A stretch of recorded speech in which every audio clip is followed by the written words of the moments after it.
Hello everyone, welcome once again to my channel. আজকের ভিডিওতে আমি আমাদের ইন্ডাস্ট্রিয়াল অর্গানাইজেশন বইয়ের 8 নম্বর যে chapter, the development of theory, এটা শেষ করার চেষ্টা করব। যদি এক পার্টে শেষ না হয় তাহলে দুই পার্টে রেকর্ডিংটা করবো আর কি, কারণ চ্যাপ্টারটা আসলে বড় অনেক। তো এখানে আসলে আমাদের বেসিক্যালি প্রথম দিকে বা পুরো চ্যাপ্টারের মধ্যে তিনটা মডেলই পড়া লাগবে। কুর্নট মডেল আছে, স্টেকেলবার্গ মডেল আছে। এখন প্রথম দিকে আমাদের একদম শুরু হয়েছে যেটা দিয়ে, কুর্নট মডেল। এখন আমাদের এই টাইটেলটা থেকে আসলে বোঝা লাগবে যে আমরা যে কুর্নট মডেলটা ইউজ করতেছি এটা কি জন্য ইউজ করা হইতেছে। একদম টাইটেলের মধ্যে যদি আমরা দেখি যে টাইটেলটা এইভাবে দেয়া আছে, models based on quantity determination. অর্থাৎ আমরা যে কুর্নট মডেলটা ইউজ করতেছি এটা কোয়ান্টিটি ডিটারমিনেশনের ক্ষেত্রে ইউজ করা হবে।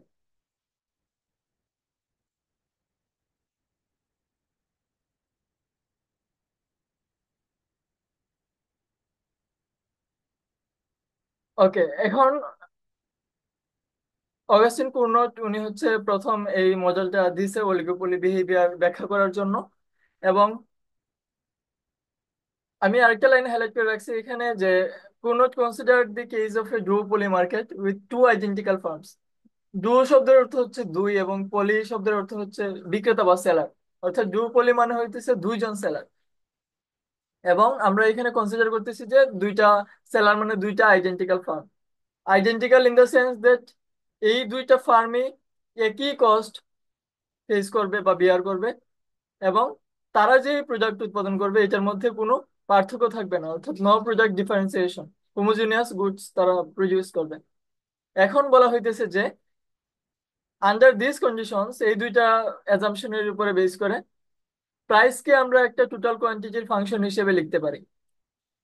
প্রাইসকে একটা টোটাল কোয়ান্টিটির ফাংশন হিসেবে লিখতে পারি, অর্থাৎ প্রাইসটা প্রাইস ডিপেন্ডেন্ট হবে হইতেছে কোয়ান্টিটির উপরে। আমরা নিচে যেমন একটা ফাংশন লিখছি এখানে যে পি ইজ ইকুয়াল 100 - q। তাহলে আমাদের এখানে ডিপেন্ডেন্ট ভেরিয়েবল হইতেছে পি, ইন্ডিপেন্ডেন্ট ভেরিয়েবল হইতেছে কিউ। অর্থাৎ পিটা কিউ এর উপরে ডিপেন্ড করতেছে। কিউ যদি বাড়ে পি কমবে, কিউ যদি কমে তাহলে পি বাড়বে। ইনভার্স রিলেশনশিপ, কারণ এখানে স্লোপটা হইতেছে মাইনাস। ওকে, এই লাইনটাই এখানে বলা হয়েছে যে price is a simple function of the total quantity. অর্থাৎ প্রাইস শুধুমাত্র কোয়ান্টিটির উপরে ডিপেন্ড করবে, অন্য কোনো কিছুর উপরে না। আচ্ছা, নিচে লেখা হয়েছে যে পি হইতেছে এখানে মিলিয়ন ডলারের প্রাইসটা আমরা সেট করতেছি, আর কিউ হইতেছে টোটাল ইন্ডাস্ট্রি আউটপুট। এখন আমরা আরো এজিউম করতেছি যে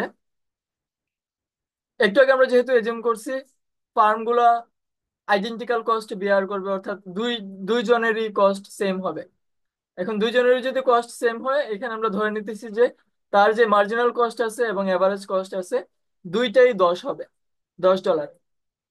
এখন মার্জিনাল কস্ট দিয়ে আমরা বুঝাইতেছি এক্সট্রা এক ইউনিট প্রডিউস করতে যে আমার আসলে কত টাকা খরচ করা লাগতেছে, এটা হইতেছে আমার মার্জিনাল কস্ট, এটাও $10। এবং এভারেজ কস্ট যেটা, অর্থাৎ পার ইউনিট প্রোডাকশন কস্ট, এক ইউনিট প্রোডাকশন করতে যে আমার বা এক একক প্রোডাকশন করতে যে আমার যে পরিমাণ খরচ হইতেছে এটা হইলো এভারেজ কস্ট। এবং আমরা ধরে নিতেছি দুইটাই 10 সিম্পলিসিটির জন্য। এবং এখানে খুবই ইম্পর্টেন্ট যে আমরা এখানে আরো এজিউম করতেছি competitor will always maintain it's current output. অর্থাৎ এখানে আমরা যেহেতু দুইটা আইডেন্টিক্যাল ফার্ম কনসিডার করতেছি, এখানে একজন আরেকজনের কম্পিটিটর, এবং সে বিলিভ করবে যে অপোনেন্টটা সবসময় একটা কনস্ট্যান্ট আউটপুট প্রডিউস করবে, চেঞ্জ করবে না সময়ের সাথে সাথে। এখন নিচে আরো বলা হয়েছে যে the assumption of output maintenance was critical to Cournot result. এবং এটা আসলে খুবই সিরিয়াস অ্যাজাম্পশন, আমরা পরে দেখবো এটাছে। এখন আমরা দুইটা ফার্ম কনসিডার করি, বোয়িং আর হইতেছে এয়ারবাস। এবং আমরা এই চ্যাপ্টারের শেষের দিকে সবসময় বি দিয়ে বোয়িং বুঝাবো এবং এ দিয়ে এয়ারবাস বুঝাবো। এয়ারবাস যদি দেখে যে বোয়িং হইতেছে currently q b is equal 45 unit production করতেছে, এবং এই প্রোডাকশনটা হইতেছে industry joint maximizing profit maximizing level of output, এবং প্রাইস বলা হইতেছে এখানে $55। এই ডেরিভেশনটা আমরা পাশে একটু দেখতে পারি চাইলে যে এটা আসলে কিভাবে বের করা হয়েছে এই 45 এবং 55। আমাদের প্রথম যে ডিমান্ড ফাংশনটা দেয়া আছে, লিনিয়ার ডিমান্ড ফাংশন, এটা হইতেছে পি ইজ ইকুয়াল 100 - কিউ। এটা আমরা লিখলাম এখানে। এবং এখানে যেহেতু joint profit maximizing level of output বের করা হয়েছে এবং প্রাইস বের করা হয়েছে, এই জন্য আমরা price is equal MC set করলাম। প্রাইস ইজ ইকুয়াল এমসি যদি আমরা বসাই, তাহলে প্রাইসের নিচে আমরা আমাদের যেটা দেয়া আছে 100 - কিউ, এটা বসাইলাম, ইকুয়াল হইতেছে এমসি। এই যে আমাদের 10 দেয়া আছে, এটা প্রশ্নে দেয়া থাকবে, আমরা বসাইলাম এটা যে P is equal MC, P এর জায়গাতে পি এর মান, এমসি এর জায়গাতে এমসি এর মান 10। এখন যদি আমরা সাইড চেঞ্জ করি তাহলে পাইতেছি কিউ ইজ ইকুয়াল 90। এইটা হইতেছে টোটাল ইন্ডাস্ট্রি আউটপুট। এবং এখানে আমরা ধরে নিতেছি যে এখানে দুইটাই ফার্ম আছে, তাইলে জয়েন্টলি তারা আসলে কত করে উৎপাদন করতে পারবে। এই কিউজিক্যাল 90 হইতেছে দুইজনের প্রোডাকশন টোটাল। তাইলে একজনের প্রোডাকশন কত হবে? 90 কে যদি আমরা 2 দিয়ে ভাগ দিই 45 হবে। এই জন্য এখানে এজিউম করা হয়েছে যে বোয়িং হইতেছে কারেন্টলি প্রডিউসিং 45 ইউনিটস। ওই যে 90 কে আমরা 2 দিয়ে ভাগ করছি, তাহলে বোয়িং এর পার্টটা পড়তেছে 45। এবং এয়ারবাস এটা অবজার্ভ করতেছে যে বোয়িং 45 ইউনিটস প্রডিউস করবে। ওকে, এখন এই যে joint profit maximizing level of প্রাইসটা আমাদের বের করা লাগবে। এইটা খুবই সিম্পল। আমাদের ডিমান্ড ফাংশন হইতেছে এটা 100 - কিউ। এখন এই 100 - কিউ এর মধ্যে আমরা নিচের লাইনে আবার লিখলাম যে 100 - এইখানে চাইলে এটাও লেখা যেত যে এখানে তো কিউ যেটা বের হয়েছে 90, এটাতে হইতেছে দুইজনের কম্বাইন্ড আউটপুট 90, কিন্তু একজনের ক্ষেত্রে এটা কত হবে? 45। তাইলে এই 45 যদি আমরা এখানে মাইনাস করে দিই, পি ইজ ইকুয়াল 100 - 45, তাইলে আমাদের joint profit maximizing level of output হবে $55। এখন একটু আগে আমরা যে ধরে নিছি যে Airbus observe the Boeing is currently producing Q is equal 45 units. এখন এয়ারবাস আসলে কতটুকু প্রডিউস করবে? কারণ আমরা অ্যাজাম্পশনে বলে আসছি যে কম্পিটিটরটা সবসময় তার অপোনেন্টের যে পরিমাণ আউটপুট প্রডিউস করে ওইটাই করবে। এখন এখানে বলা হয়েছে রিকল দি ইন্ডাস্ট্রি ডিমান্ড কার্ভ হইতেছে আমাদের 100 - কিউ, এটা আমাদের দেয়া আছে। এবং এয়ারবাস যদি এজিউম করে যে বোয়িং হইতেছে 45 ইউনিটস প্রডিউস করবে, তখন এয়ারবাসের যে ডিমান্ড কার্ভটা বের করবো আমরা, এটাকে আমরা বলতেছি রেসিডুয়াল ডিমান্ড কার্ভ। কার রেসিডুয়াল ডিমান্ড কার্ভ? এয়ারবাসের রেসিডুয়াল ডিমান্ড কার্ভ। কারণ আমরা এই ডিমান্ড কার্ভটা বের করছি একটা কন্ডিশনের উপর বেস করে। কন্ডিশনটা হইতেছে বোয়িং 45 ইউনিটস প্রডিউস করবে। যদি করে, তাইলে ওইটার রেসপন্স অনুযায়ী এয়ারবাস আসলে যতটুকু প্রডিউস করবে, এটা হইতেছে এয়ারবাসের রেসিডুয়াল ডিমান্ড কার্ভ। এখন এটা আমরা চাইলে পাশে বের করতে পারি। আমরা এখানে লিখছি যে আমাদের ইন্ডাস্ট্রি ডিমান্ড কার্ভ দেওয়া আছে 100 - কিউ। পরে আমরা কিউ যেটা আছে, কিউটা তো বেসিক্যালি দুইটা ফার্মের সমন্বয় করছে। তো একটা হইতেছে এয়ারবাস যেটাকে আমরা এ দিয়ে জেনারেট করতেছি, আর একটা হইতেছে বোয়িং যেটাকে বি দিয়ে জেনারেট করতেছি। এখন এই কিউ কে চাইলে দুই পার্ট করে লেখা যায় না, কারণ একটু আগে তো আমরা এই কনসেপ্টটা ইউজ করছি যে টোটাল ইন্ডাস্ট্রি আউটপুট যদি 90 হয়, তাইলে এখানে দুইটা ফার্ম আছে। দুইটা ফার্ম যদি থাকে তাহলে প্রত্যেকে 45 কিলো উৎপাদন করতে পারবে। এখন এই কিউ যেটা আছে, অর্থাৎ আউটপুট যাই হোক, টোটাল আউটপুট, এই আউটপুটটা দুইটা ফার্ম মিলে উৎপাদন করবে, এয়ারবাস এবং হইতেছে বোয়িং যেটা। এবং কিউবি দিয়ে বুঝাইতেছি যে এয়ারবাস কতটুকু প্রডিউস করতেছে কোয়ান্টিটি, আর কিউবি দিয়ে বুঝাইতেছি বোয়িং কতটুকু উৎপাদন করতেছে। ওকে, পরে পি ইজ ইকুয়াল 100 - কিউ আমরা ঠিক রাখলাম। একটু আগে আমরা ধরে নিছি না যে এয়ারবাস বোয়িং হইতেছে 45 ইউনিটস প্রডিউস করবে, এই জন্য আমরা এখানে কিউবির জায়গাতে 45 বসাই দিলাম। বসানোর পরে এখানে 100 - 45 মানে 55 মাইনাস কিউ। এই হিসাবটাই আসলে এখানে করা হয়েছে যে পি ইজ ইকুয়াল 100 - কিউ। এটা হইতেছে এয়ারবাসের রেসিডুয়াল ডিমান্ড কার্ভ। এবং কি জন্য এটা রেসিডুয়াল ডিমান্ড কার্ভ এটাও বলা হয়েছে, because it is derived by assuming that Airbus faces a demand curve that is simply left over or residual and after Boeing has chosen its output। এবং Boeing যেহেতু 45 unit choose করে ফেলছে output, এইটার বেসিসে Airbus যে production করবে, এইটাকে বলা হইতে, এইটাকে বলতেছি আমরা এয়ারবাসের রেসিডুয়াল ডিমান্ড কার্ভ। এখন আমরা এটাকে গ্রাফিক্যালি দেখতে পারি যে এয়ারবাসের যে রেসিডুয়াল ডিমান্ড কার্ভ বের হয়েছে এটাকে আমরা গ্রাফে একটু আঁকতে পারি। আমরা জানি যে এমসি ইজিক্যাল এসি ইজিক্যাল 10, এবং এটা যেহেতু সব আউটপুটের জন্য প্রযোজ্য, আউটপুট 0 হোক অথবা 100 200 যাই হোক, এটা হবে আমাদের horizontal line. MC is equal AC is equal 10। এখন আমরা ডিমান্ড কার্ভটা আঁকতে পারি। আমাদের এখানে ডিমান্ড কার্ভ হইতেছে পি ইজিক্যাল, ডিমান্ড কার্ভ না সরি, এটা হইতেছে residual demand curve 55 minus Q.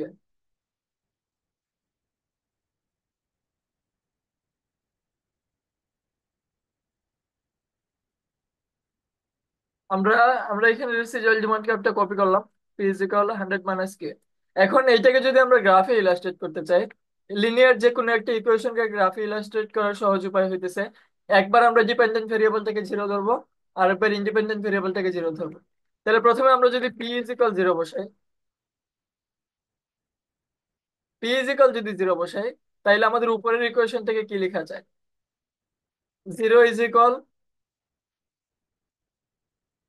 55 - লেখা যায় যদি উপরের ইকুয়েশনে আমরা p = 0 বসাই। ওকে, তাইলে আমাদের কিউ এর সমান কত আসতেছে?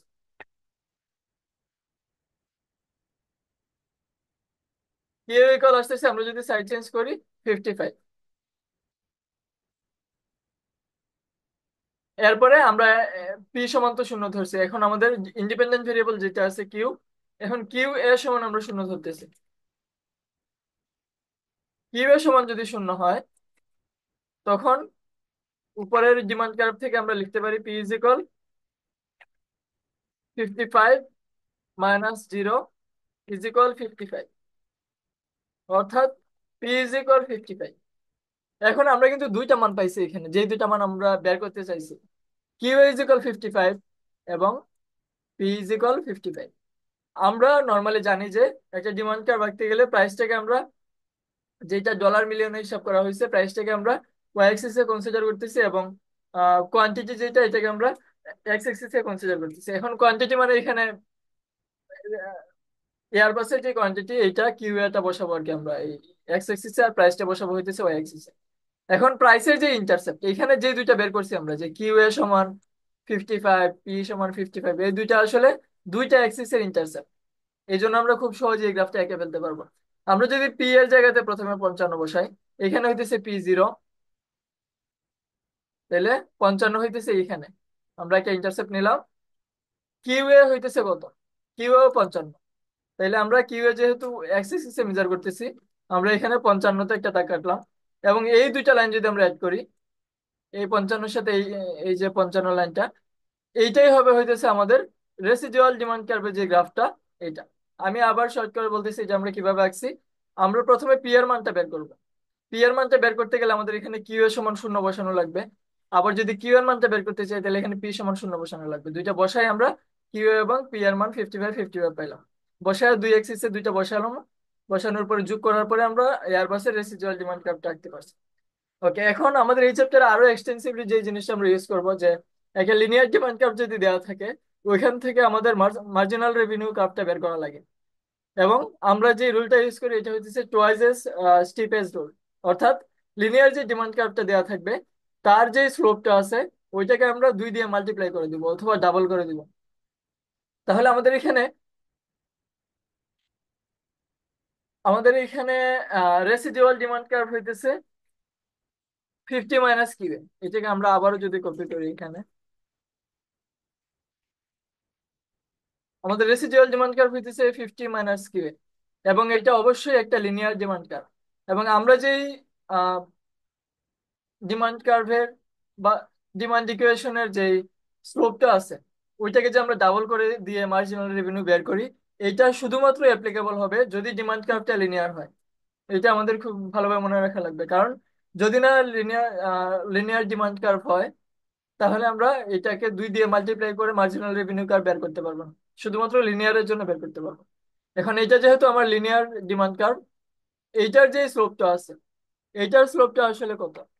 এখানে আমরা চাইলে এইভাবে এটা লিখতে পারতাম না, যে 50 - 1 × q এ, তার মানে এইটার স্লোপটা আসলে 1, মানে -1 আর কি, ডিমান্ড কার্ভ যেহেতু -1।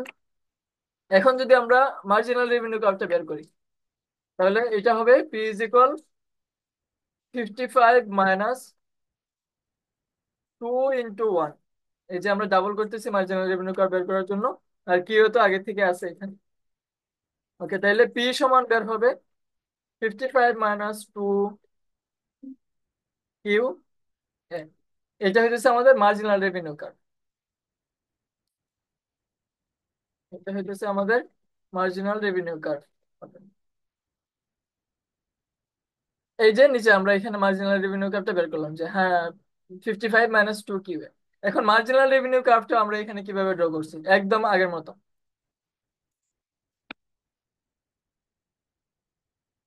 এইটা হইতেছে আমাদের মার্জিনাল রেভিনিউ কার্ভ। এইখানে যদি আমরা পি সমান 0 বসাই, এখানে যদি আমরা পি সমান 0 বসাই তাহলে কি আসে? নিচের লাইন আমরা কি লিখতে পারি? 0 = 55 - 2 কিউ এ। এটা আমরা লিখতে পারি। তাহলে পরের লাইনে কি লেখা যায়?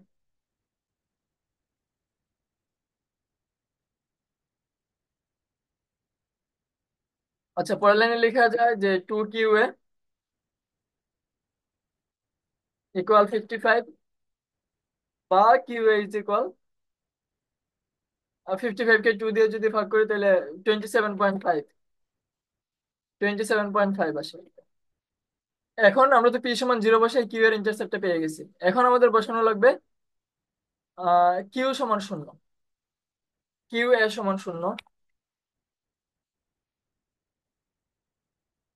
কিউ এ সমান যদি 0 বসায় তাহলে কি আসতেছে? পি পি ইজ ইকুয়াল 55 -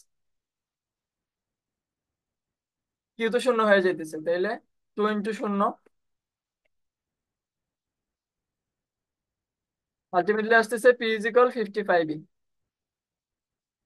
তাহলে আমরা দুইটা ইন্টারসেপ্ট পেয়ে গেছি, যে কিউ এ এবং পি ইজ ইকুয়াল 55। এখন পি যেহেতু আমরা মেজার করতেছি ওয়াই এক্সিসে, আমরা পি ইজ ইকুয়াল 55-তে আমাদের ইন্টারসেপ্টটা সেমই থাকলো। এখান থেকে শুরু হবে পি ইজ ইকুয়াল 55 থেকে। আবার কিউ এ এখানে চেঞ্জ হয়ে গেছে, কিউ এ হইতেছে 27.5। 27.5 হইতেছে এখানে। তাহলে আমরা 55 এর সাথে 27.5 এর যে লাইনটা আছে, এই লাইনটা যোগ করে পাইলাম হইতেছে M R is equal 55 - 2 Q A. এখন আমাদের কোয়ান্টিটি ডিটারমিনেশন করা লাগবে যে কত হইলো কোয়ান্টিটি। আমরা এই দুইটা মুছে দিই। আমরা এখানে কয়েকটা জিনিস নোটিস করি, যে MC is equal AC is equal 10 যখন দুইটা ফার্মে আইডেন্টিক্যাল কস্ট বিয়ার করতেছে, এইটা করা অবস্থায় এখানে আমরা একটু আগে বের করছি প্রফিট ম্যাক্সিমাইজিং কোয়ান্টিটি হইতেছে 45। জয়েন্টলি প্রফিট ম্যাক্সিমাইজিং কোয়ান্টিটি হইতেছে 45। এটা আমরা এখানে পাইলাম 45। এবং আমরা যদি এখানে প্যারাটা আবার একটু দেখি যে 8.1-এ কি ডেপিক্ট করতেছে, সিচুয়েশন ফ্রম এয়ারবাস পার্সপেক্টিভ, কারণ আমরা এখানে এয়ারবাসের রেসিডুয়াল ডিমান্ড কার্ভ, এয়ারবাসের মার্জিনাল রেভিনিউ কার্ভ, এগুলো নিয়ে কথা বলছি এবং এখানে দুইটা ডেপিক্ট করছে। Okay, with MC is equal 10, recalling that MR curve bisects the linear demand curve, Airbus will maximize profit by producing where MR is equal MC. অর্থাৎ প্রফিট ম্যাক্সিমাইজিং যে কন্ডিশনটা, এটা অনুযায়ী আমরা MR is equal MC set করতে পারি। Set করার পরে আমরা অপটিমাল কোয়ান্টিটিটা পাইতে পারি, যে সে এয়ারবাস আসলে কতটুকু প্রডিউস করবে যখন বোয়িং আমরা ধরে নিয়েছি 45 ইউনিট প্রডিউস করে। এই হিসাবটা এখানে চাইলে করা যায়।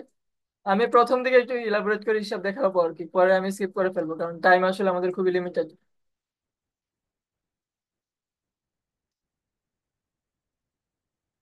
এয়ারবাসের জন্য আমরা সেট করতেছি এমআর ইজ ইকুয়াল এমসি। তাহলে আমাদের এমআর সমান আমরা কত বের করছিলাম, এখান থেকে আমরা চাইলে কপি করতে পারি।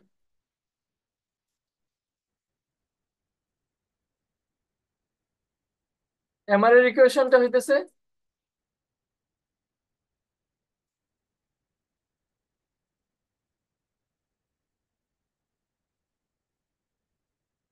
50 - 2 QA is equal MC can, নিচে কি লেখা যায়, Q2 কিউএ ইজ ইকুয়াল 45 লেখা যায়। তাহলে কিউএ ইজ ইকুয়াল 22.5। অর্থাৎ বোয়িং যদি 45 ইউনিট প্রডিউস করে, এয়ারবাস প্রডিউস করবে 22.5 ইউনিটস। এবং এই 22.5 ইউনিটস হইতেছে আমরা এখানে যেটা গ্রাফে ডিপিক্ট করছি।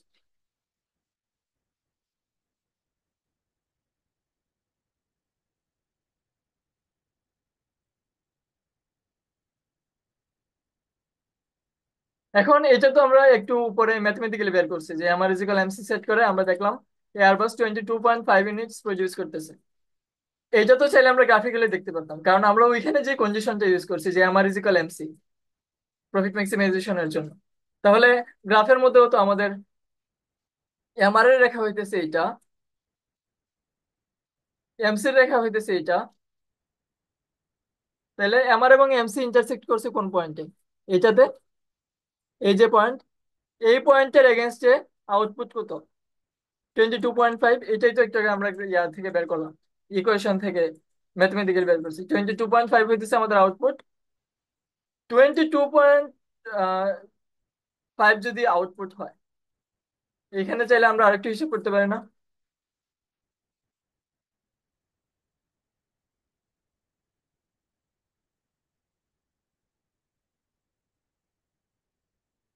আমরা যদি এখানে আমাদের যে রেসিজুয়াল ডিমান্ড কার্ভটা আছে এটা কপি করলাম, কপি করার পরে আমরা এখানে কিউ এ তো পেয়ে গেছি এখন। তাহলে P is equal 55 minus Q আমরা একটু আগে বের করলাম 22.5। এখন 55 থেকে 22.5 যদি বাদ দিই, তাহলে থাকতেছে 32.5।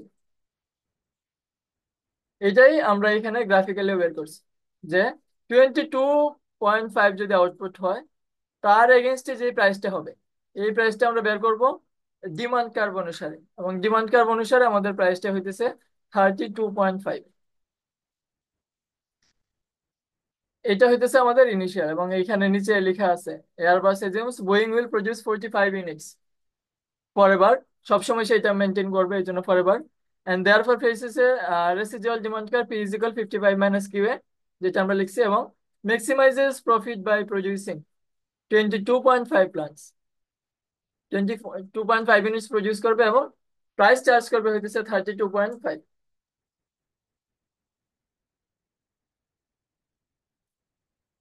আচ্ছা, এখন আমরা একটু ভাবি যে প্রথম দিকে আমরা বলছি বোয়িং 45 ইউনিটস প্রডিউস করবে, এবং তার অপোনেন্ট সবসময় সে ধরে নিবে যে তার যে কম্পিটিটর আছে সে সবসময় একই আউটপুটটা মেনটেন করবে, অর্থাৎ 45 ইউনিটস মেনটেন করবে।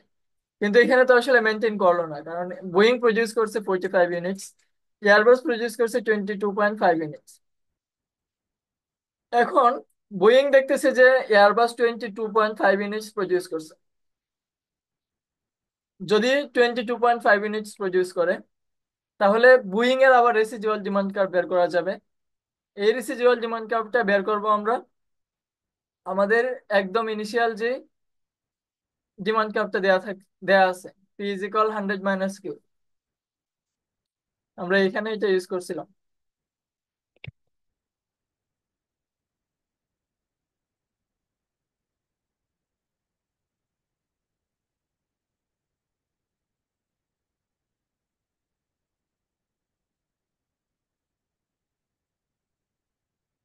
P is equal 100 - Q A plus q b, কারণ এখানে দুইটাই ফার্ম আছে, এয়ারবাস এবং বি। এখন যদি আবার লিখি আমরা যে পি ইজ ইকুয়াল 100 - কিউ, এটা আমরা কত পাইছি একটু আগে? এয়ারবাস আমরা দেখছি না যে 22.5 ইউনিটস প্রডিউস করবে, আর আমরা বের করতে চাইতেছি এখন এয়ারবাস কতটুকু প্রডিউস করবে, এয়ারবাসের, সরি, বোয়িং কতটুকু প্রডিউস করবে এয়ারবাসের আউটপুটের ডিরেকশন অনুযায়ী। তাহলে এটা হবে কিউবি। এখন এটা লেখা যায় পি ইজ ইকাল 100 - না, 100 তো থাকবে না, 100 - 22.5 মানে 77.5।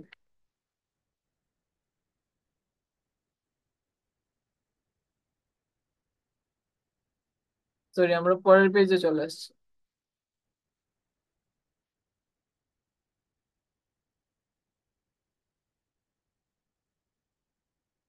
তো আমরা এখানে যে হিসাবটা করছি এখানে আমরা কপি করে নিতেছি।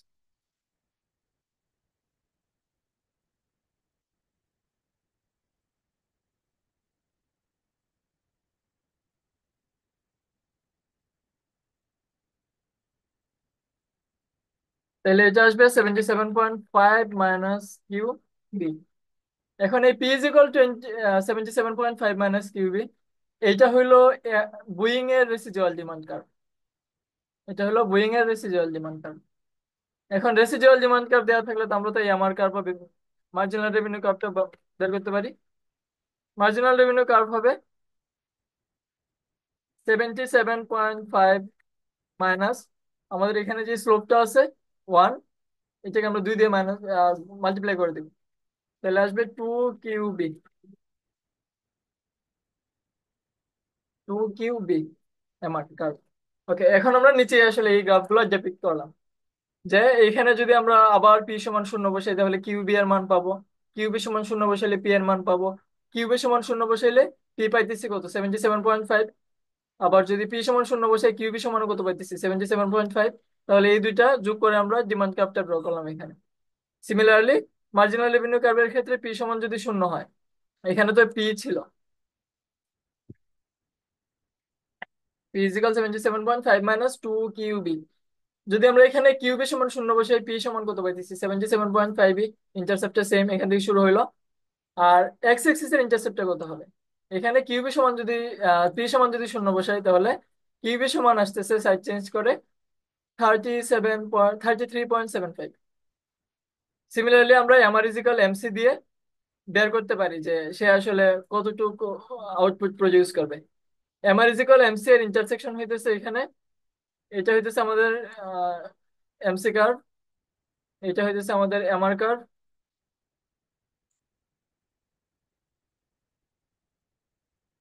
এই দুইটা যে জায়গাতে ইন্টারসেক্ট করলো তার কোরাসপন্ডিং আউটপুট হইতেছে কত, 37.5। তার কোরাসপন্ডিং প্রাইস বের করতে গেলে আমাদের ডিমান্ড কার্ভে যাওয়া লাগবে। ডিমান্ড কার্ভ থেকে যাওয়া লাগবে বামে। বামে যে আমরা প্রাইস যেহেতু এক্সিস এ কনসিডার করতেছি, এখানে 43.75 হবে প্রাইস তার। এখন আমরা এখানে কি দেখতেছি যে এখানে লেখা আছে, now Airbus discover that it was wrong because Boeing didn't maintain output at 45। Boeing কিন্তু 45 এ এখন আউটপুট প্রডিউস করে নাই। বোয়িং এখন কত করছে, 33.75। এখন এখানে বলা আছে যে you might be tempted to think about Airbus should give up its obviously false assumption that Boeing will maintain output. According to Cournot বলা হয়েছে এয়ারবাস নাও, এয়ারবাস এখন আবার রিজিউম করে নিবে যে বোয়িং তার আউটপুটটা 33.75 পরের পিরিয়ড গুলোতে বজায় রাখবে। এবং এখন যদি বোয়িং 33.5 ইউনিট প্রডিউস করে তাহলে এয়ারবাসের রেসিডুয়াল ডিমান্ড কার্ভটা কত হবে, ওই যে আবার 100 - কিউ এ - কিউবি, ওইখান থেকে যদি আমরা কিউবি সমান 33.75 বসাই তাহলে পাইতেছি পি ইজিক্যাল 66.25 মাইনাস কিউ এ। এবং এমআর কত বের হবে, এটাকে জাস্ট 2 দিয়ে মাল্টিপ্লাই করে দিব, 2 কিউ এ হয়ে যেতেছে। এবং দুইটা হিসাব করার পরে আমরা পাইতেছি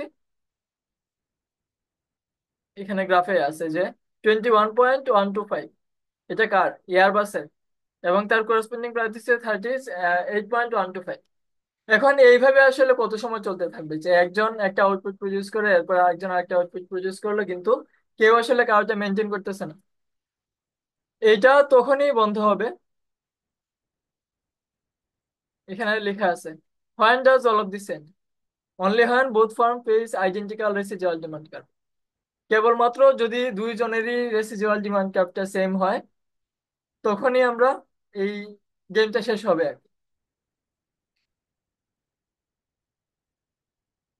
ফাইনাল যে গ্রাফটা এখানে লেখা আছে যে 70 - কিউআই, অর্থাৎ 70 - কিউআই মাইনাস কিউবি, এই 70টা বের হইছে।